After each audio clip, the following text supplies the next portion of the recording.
મુખ્યમંત્રી ભૂપેન્દ્ર પટેલે Indian red cross society ભાવનગરને ડોનેશન રૂપે મળેલી કેન્સર સ્ક્રીનિંગ વાનનું ગાંધીનગરમાં લોકાર્પણ કર્યું. મુખ્યમંત્રી ભૂપેન્દ્ર પટેલે કેન્સરની વહેલી પ્રાથમિક તપાસ માટે મહત્વપૂર્ણ એવી કેન્સર સ્ક્રીનિંગ વાન આશા વાનનું ગાંધીનગરમાં લોકાર્પણ કર્યું હતું.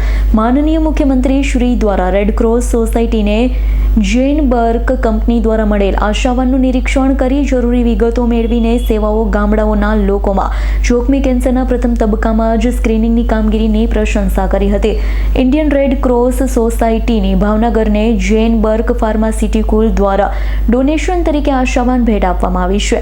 આ વાનમાં EVA પ્રો ડાયગ્નોસ્ટિક અને મેમોગ્રાફી યુનિટ અને નિષ્ણાંત ટેલી કન્સલ્ટન્ટથી સજ્જ છે. એટલું જ નહીં, ખાસ કરી lung cancer, oral cancer, blood cancer, cervical cancer, pancreatic cancer તેમજ liver cancer, breast and prostate cancer જેવા રોગોના નિદાન માટેનું સ્ક્રીનિંગ અલ્ટ્રામોડર્ન ઇન્સ્ટ્રુમેશનથી આ વાન મારફતે જે તે સ્થળ પર થઈ શકશે.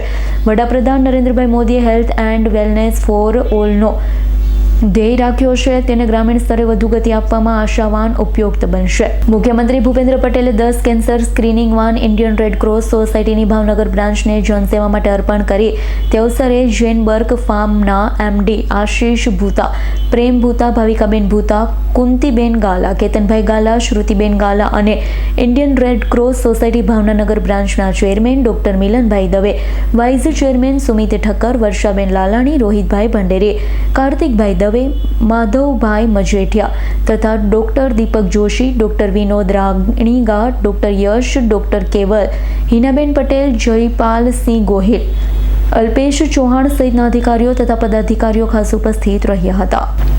ઇરફાન સોલંકીનો રિપોર્ટ, S9 ન્યૂઝ, ભાવનગર.